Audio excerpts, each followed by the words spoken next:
Good day, students. Today we shall be discussing about the morphology of Delhi as an urban center in the medieval period. In this discussion, we shall be looking at the issue of urbanization in medieval India, the way in which the morphology of a town or a city affects the way in which it is spatially located, the way in which the evolution of Delhi as an urban center happened during the medieval period, and we shall also be looking at the population of the Delhi city over the course of the medieval period. Thus, we shall try in brief to understand how Delhi as a capital city of the medieval times emerged as an urban space in its history. This analysis obviously begins from a step which is an understanding about urbanization in medieval India.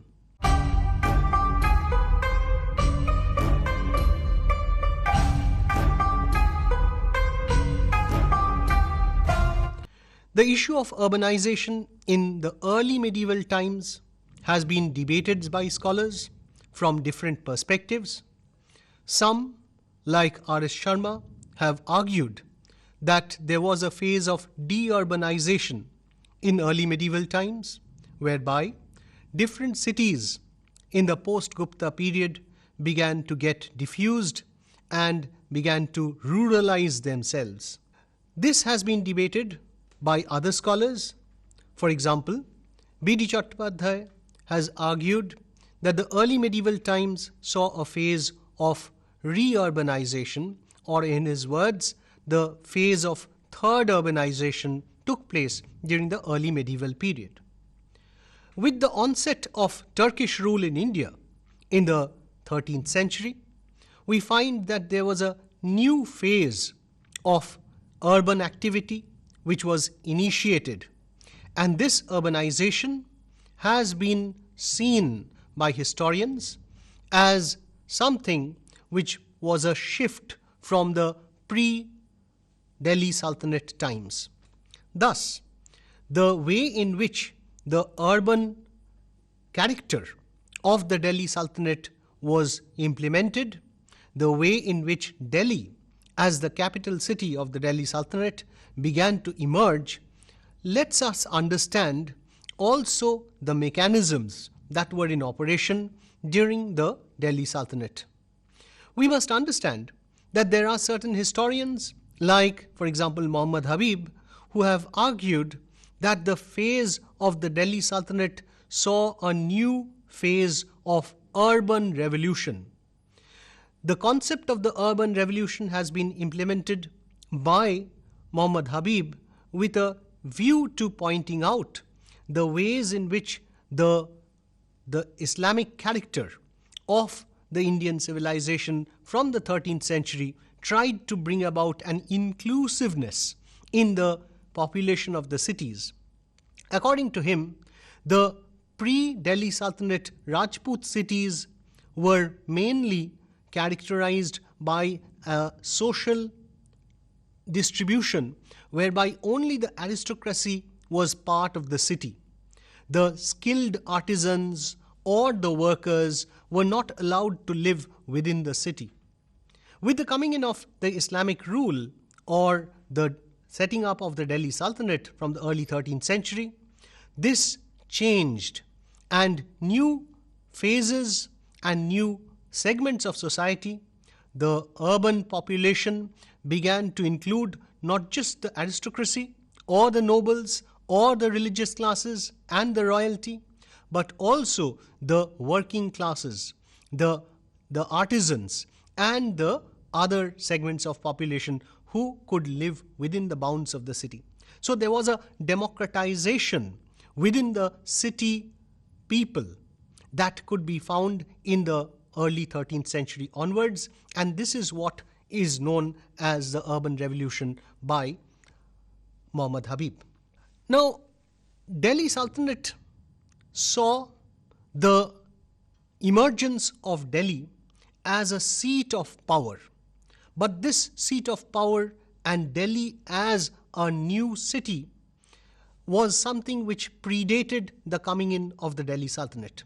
We find that there were 7 cities altogether that were set up in quick succession to each other during the Delhi Sultanate, and some beginning even prior to it.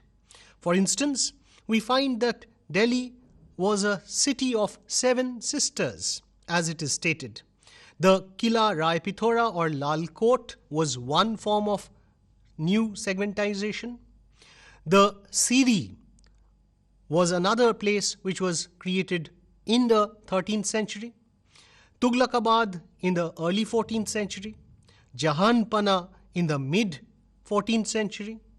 Firozabad in the second half of the 14th century. Shergarh in the early and the middle of the 16th century. And Shahjahanabad in the early 17th century. These were the 7 steps through which Delhi emerged as a royal capital during the medieval period. We find that this quick succession of cities makes Delhi one of the longest surviving royal seats of power, as well as one of the longest cities in existence across the world. So this is one of the oldest inhabited royal cities that we find in the history of humankind. Delhi was destroyed, built, and rebuilt a number of times. Thus, Delhi emerged not just as a seat of royal power, but also as an area of cultural efflorescence and an area of financial inclusivity, whereby different people, social groups, immigrant Turks came and settled, and this cosmopolitan nature of Delhi began to create a new environment of inclusivity. If we turn to the idea of urbanization once more, then we find that Delhi and its environs were situated in a place which was strategically located. The plains of Delhi beside the Yamuna River constitute an area which is somewhat distant from the frontier, and yet it is very close to a water source. It is very close to the agrarian fields of the Doab, from where the economy and the agricultural activity could be sustained. Therefore, Delhi and its locational significance enabled it to become the seat of power, and administrative networks could be established in this place over the course of the last almost 1,000 years. We find that there are several historians, both contemporary and modern, who have tried to look at how Delhi emerged as a royal capital over the course of the last 900 years or so. There are contemporaries like Ziauddin Barani or Abul Fazl who has tried to show, and even in the mid-16th century, the Badshah Nama by Abdul Hamid Lahori gives us enormous amount of details as to how Delhi was looked at by contemporaries. We find that the establishment of the Delhi Sultanate and its continuation with the Mughal times led to the creation of a peaceful existence in and around Delhi. The idea of a Pax Mughalica in the Mughal times, whereby different soldiers and different administrators and traders could traverse the entire area of North India without difficulty. Traders staying at caravansarais and inns and trading different products from the lower Gangetic Valley to the upper Gangetic Valley and the Yamuna Basin. This could be enabled by the political order of the times. Therefore, archaeological, literary, and even other forms of data tell us that Delhi was able to emerge as a seat of power because of several strategic factors. The Delhi Sultanate created an interrelationship between the polity, the economy, and the financial security that this area entailed led to the consolidation of political power in and around Delhi. The growth of a money economy and the great social mobility of different populations, both coming from abroad and from different parts of India, also led to a resettlement pattern within Delhi, which was influential for the growth of this city. We find that there are certain other views also which have been stated by historians. For instance, the city of Delhi, as well as the other urban bodies which were in existence in the medieval period, has been considered by some historians as parasitic in nature, because the city space lived on the basis of the surplus which was extracted from the other parts of the empire, and this led to the conception of the economic sponge, or the cities as sucking out the essential political and economic vitality of the entire empire in order to become a consuming base. Thus, the idea of cities as existing not just as independent areas, but also as areas which were trying to exploit the other portions of the country, is something which has been aired or viewed by historians over time. If we turn to the morphology of Islamic cities or Delhi as the capital city of India during the Delhi Sultanate and even during the Mughal period, then we will notice that there are several historians of urban studies like K.M. Ashraf, K.N. Chaudhary, Aniruddha Rai, and Indu Banga, among others, who have tried to show that the onset of Islamic civilization brought about a new morphology of town building in India. And the Turkish period saw the beginning of a new type of arrangement of cities whereby mosques, palaces, citadels, markets, and residential quarters with inward-oriented housing became the hallmarks of the new morphology of the urban city of Delhi. Gradually, urban functions, for example, the growth of a congregational mosque or the Jama Masjid as it is usually known, and other formalized spaces such as the religious school or the madrasa, the Islamic convents, the public kitchens or langar khanas, urban caravansarais where merchants and others could stay overnight, and public baths or hammams, hospices, hospitals or darussifas, and tombs of various rulers. This became the hallmark of the new morphology of the Islamic town. Even European travelers or other travelers from different parts of the Islamic world who came to India during the medieval period remarked that the lofty gates, the minarets, the mosques and walls, and the gardens and hammams were the characteristics of the Moorish town or the Islamic city. I.H. Siddiqui, in his article The Process of Urbanization in the book Delhi Sultanate, Urbanization and Social Change, remarks that ribats, khankas or religious spaces, sarais, bazaars and thanas, and the slave system also, all of this constituted the urban ethos in the Delhi Sultanate and of the medieval times as a whole. Therefore, the urbanization of a space like Delhi saw the creation of new forms which were relevant for the period. The town of Delhi itself was divided into a number of streets and mohallas. And we find that in every mohalla, different kinds of population, according to profession, craft, and different segments of caste, used to be instituted for separate segments. For instance, we find the mohalla Churi Garan or the bangle sellers in a particular quarter, the mohalla Dhobiwala or the washermen in another quarter, and so on and so forth. Some were even named after prominent symbols of the area. For example, the Chah-e-Rahat, or the well with a Persian wheel, is an area which is found in the city of Delhi, where we find a new space was allocated for it.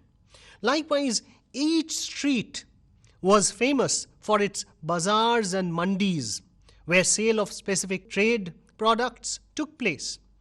K.A. Nizami remarks that the roads, the rest houses, the arrangement for oil-based lighting system which was made in the bazaars, the mosques, the madrasas and the mohallas is something which is found for the first time in the Delhi Sultanate and the medieval times.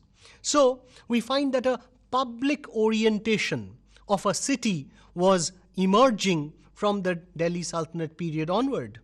Provisions of public welfare, for example, famine relief, by rationing of grains from the royal granary, for example, by the distribution of cooked food for the unfed population, as well as the Diwani Khairat, or grants of money for different segments of society from the government. These are all aspects of public welfare which began to be instituted from the medieval period onwards.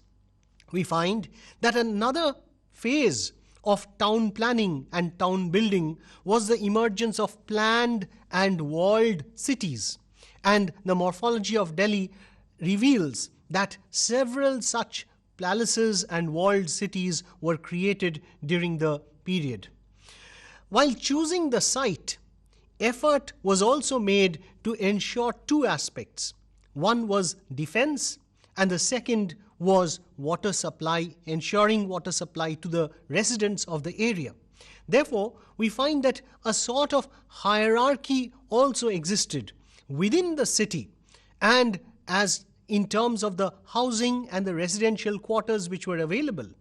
We find that an aristocratic residence, which was also known as a haveli, is seen as a large complex where different quarters were there, with a courtyard, with living quarters and upper stories. So multi-storied buildings could be seen for the aristocratic classes.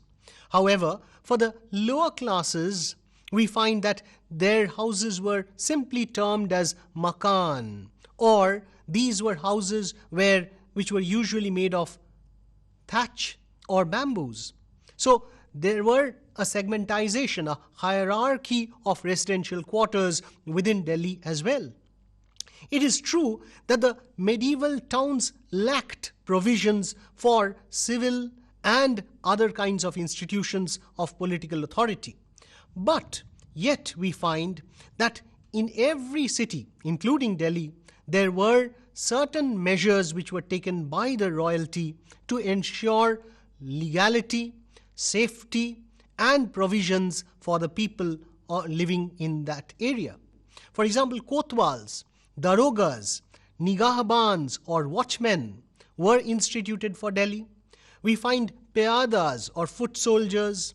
We find amins or revenue collectors, kanungos or keeper of accounts, and chaudhuri and seths and mahajans as part of the population of Delhi. Therefore, the idea of an urban space which was big enough to ensure different kinds of people would be able to live in that area is something which is seen during the medieval times. Another important aspect about the morphology of an Islamic town like Delhi was the social distribution of urban dwellers. And we find that though information about these dwellings are not available in a large manner, but still some of it can be gleaned from the sources that we have at hand. Largely, a town like Delhi consisted of royal administrators, ruling classes, and we find immigrant noble families living in the quarters of Delhi. So, the social distribution pattern of urban dwellers within a city like Delhi included at the top level the royalty, the urban dwellers, as well as the nobility and the religious classes. In fact, the immigrant nobility, who were referred to as the Aizza or the people who were favored by Muhammad bin Tughlaq were within this category. There was also another category of people who stayed in Delhi, which included the middle classes, the moneylenders, the mahajans, and brokers or dalals who were catering, as well as the sarafs who were catering to the economic aspects of the city. There were also other artisans at the lower end who, like the julahas or the Muslim artisans, the bunkars or the Hindu weavers, and so on and so forth, who were there within a city like Delhi. Therefore, if we turn now to the successive emergence of the morphology of the town of Delhi, then we would find that the earliest evidence of the reference to Delhi is found in the ancient Indraprastha of the Mahabharata. In fact, it is stated that the Pandavas had their capital at Indraprastha, and this was in some way connected to the space of Delhi. However, we must also state that the archaeological concrete data about any association with this Indraprastha with the historic city of Delhi has not been found. Therefore, it is not to suggest that this is the area where the Indraprastha of the ancient epic was located. However, Alexander Cunningham opined in the late 19th century that Delhi was named after a ruler whose name was Dhilu, who was defeated by the Sakas. And this suggestion about Delhi being named after one of the rulers of the early or the ancient period is something which is there. Although there are also other kinds of pottery which have been found, for example, the northern black polished ware, or even the painted grey ware, which dates back to the almost first millennium BC. But the Mauryan period saw the first known instance of Indapatta, or which is referred to as Indraprastha, in the Buddhist chronicles of the time. However, we must also state that the Chinese pilgrims who came to India in the first millennium AD, for example, Fa Hien or Yi Tsing or Huan Sang, have not referred to Delhi in any way. Nor do we find any reference to Delhi by the invasions of Mahmud of Ghazni. When he attacked Mathura or when he went to Kanauj, he has not, or his historians have not referred to Delhi as a place of significance.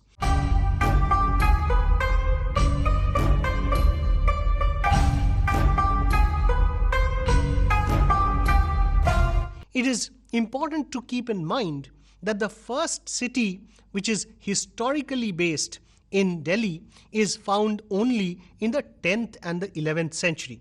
And it was founded at Kila Rai Pithora or Lal Kot area in around the middle of the 11th century.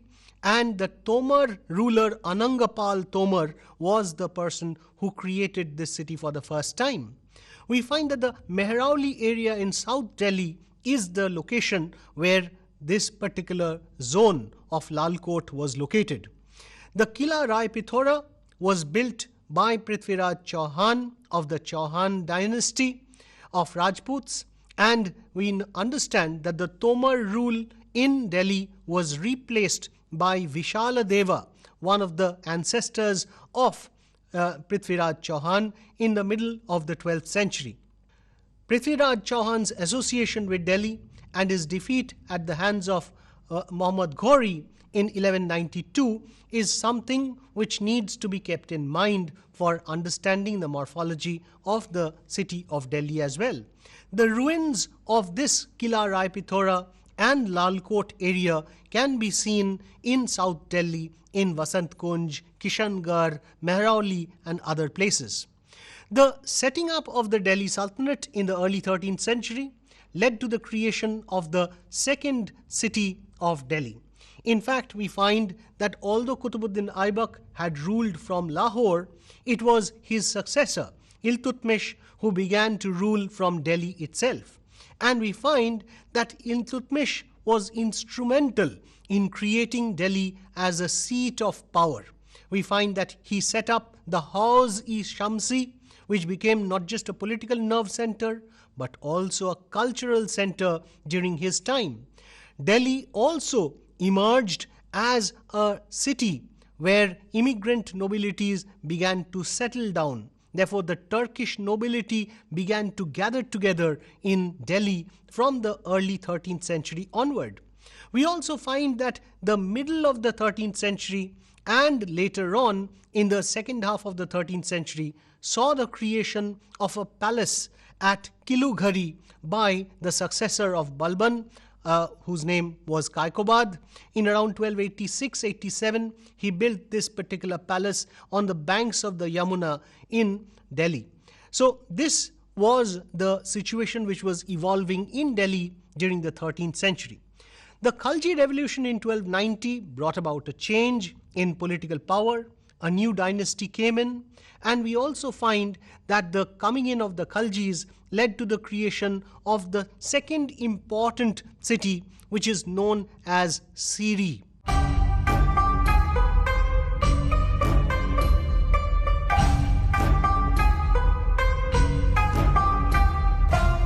The Siri area, which was also known as the Darul Khilafat in the early 14th century, this was established by Alauddin Khalji.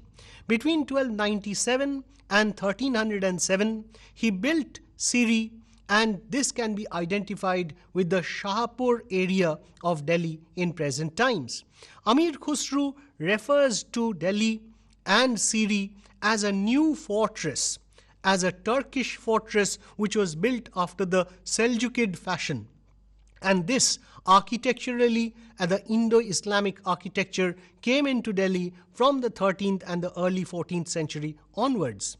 Today, Siri Fort is an area which stretches in its massive walls from the Hauzi Alai and the Hauzi Khas reservoir, covering a large area of territory. We understand that it was within this particular city that Alauddin Khalji established the Hazar Sutun, or the Palace of 1,000 Pillars, which became the seat of his royal power.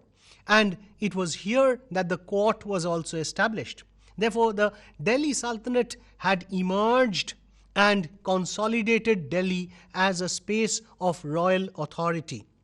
We find that flame-shaped battlements, loopholes for arrows, and bastions can be still seen if one goes to the area of Siri.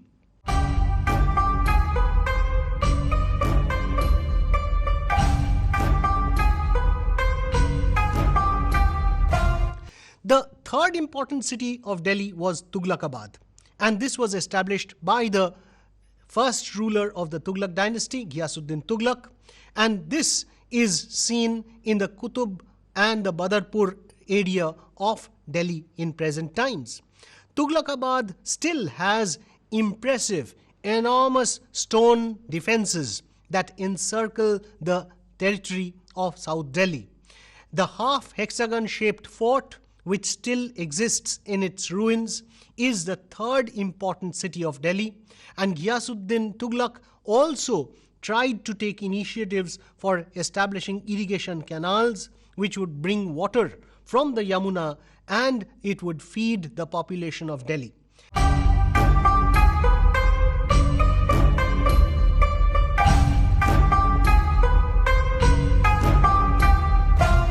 The fourth important city of Delhi was Jahan Panah, which is also referred to as the refuge of the world.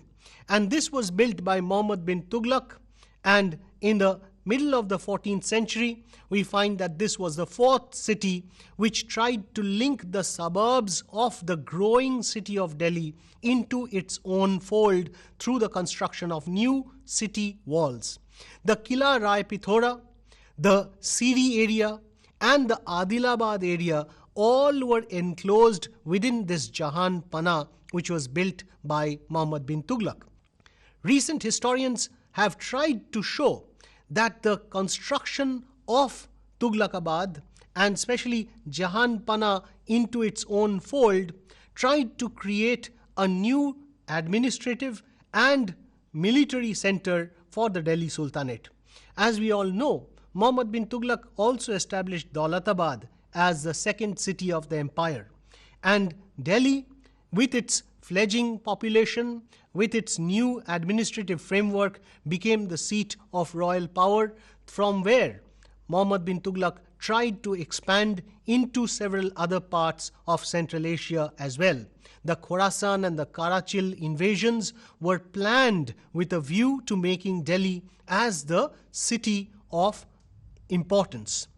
Al-Kalkashandi, who was a contemporary of that time, considers that Muhammad bin Tughlaq built his palace when no amirs were allowed to live inside the palace. Delhi had gardens on all sides except the west, which had the ridge area. But Delhi was not just emerging as a city of importance politically, but also culturally and architecturally. It was emerging as a city of significance during the medieval period.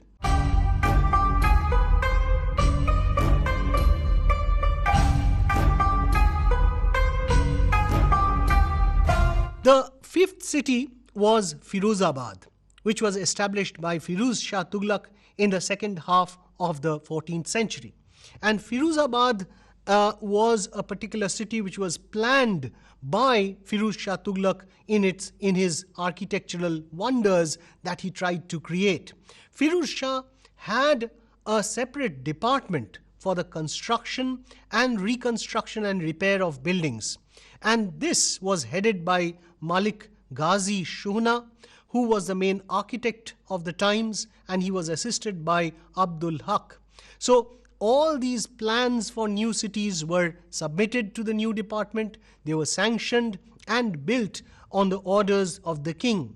We find that the Firuzabad or the Firuz Shah Kotla area in South Delhi is that particular zone which became the fifth important segment of this time.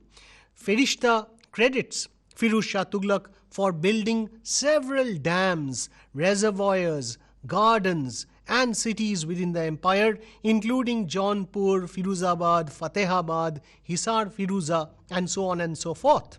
So we find that the fifth city of Delhi, however, was rudely damaged by the invasion of Timur in around 1398-99, whereby the sacking of Delhi led to a large-scale massacre and depopulation within the city. This was a shock which the Delhi Sultanate and the Delhi as an urban space could not recover from in the early 15th century also.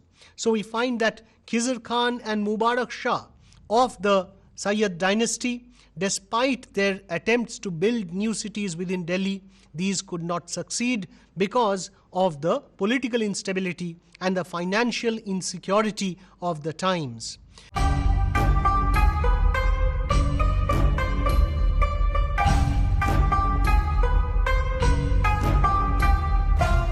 The sixth important city in Delhi was Shergarh, which was established by Sher Shah of the new Sur dynasty, which came to power in 1540 after the ousting of Humayun from power. This important city, which is located today in the vicinity of the central portion, whereby Shergarh or Dilli Sher Shahi, Sher Shah's location of this particular area in Purana Killa is somewhat significant because it contains different architectural wonders, including the Qila-e-Kuhna Masjid, which is architecturally the beginning of a new form of Indo-Islamic architecture, which leads to the Mughal period from the middle of the 16th century. So the Qila-e-Kuhna Masjid and the Purana Killa area, which was established by Sher Shah, is the sixth important city of the time.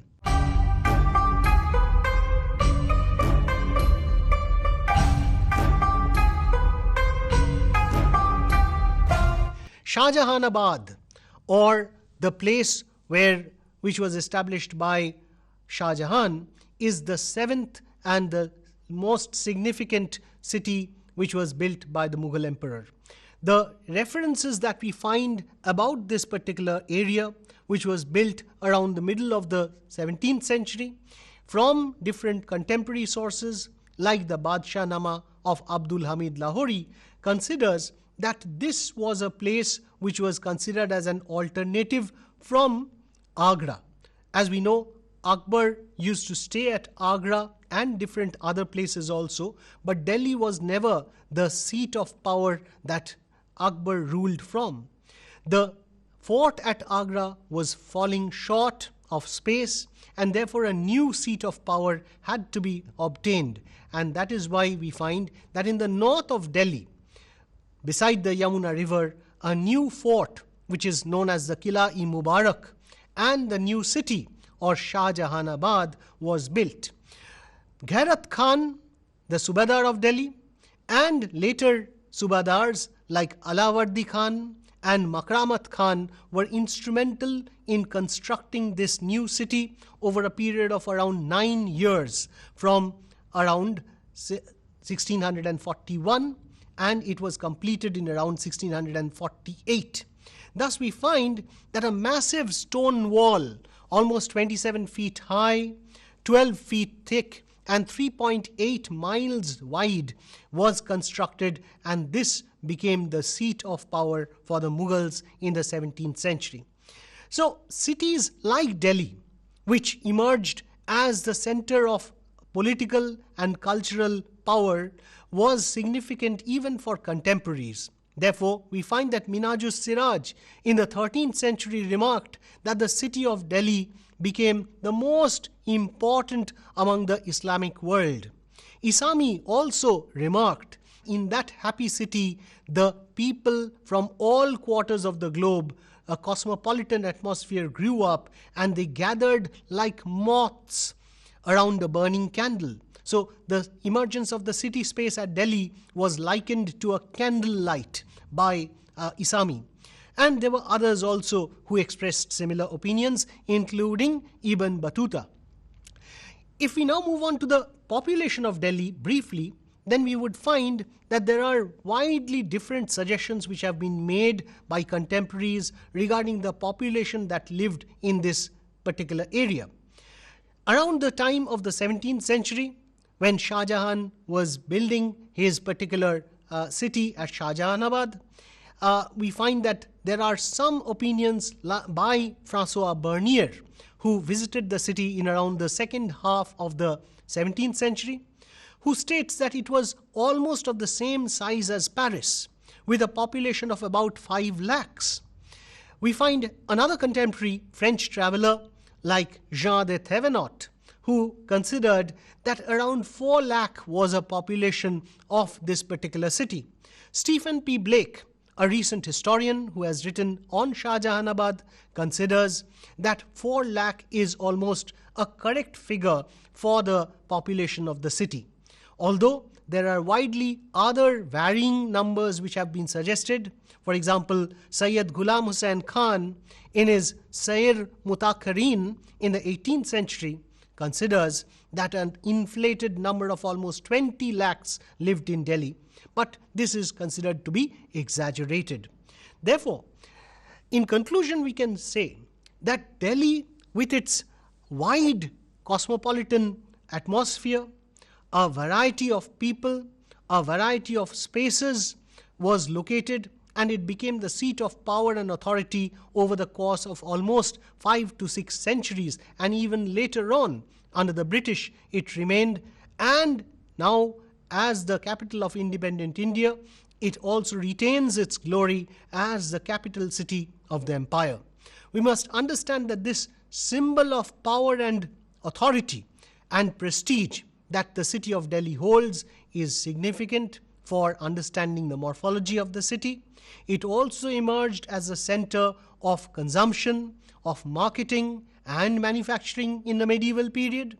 And we also find that the Indo-Islamic architecture, with all its glory, found its own refuge within this city space of Delhi.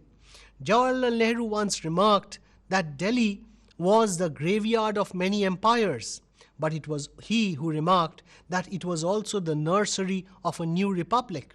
Therefore, the continuity of this urban space from the medieval period down into the present period is something which needs to be kept in mind, and it is significant that an urban space can be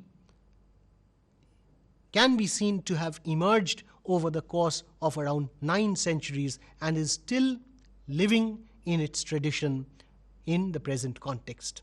Thank you so much.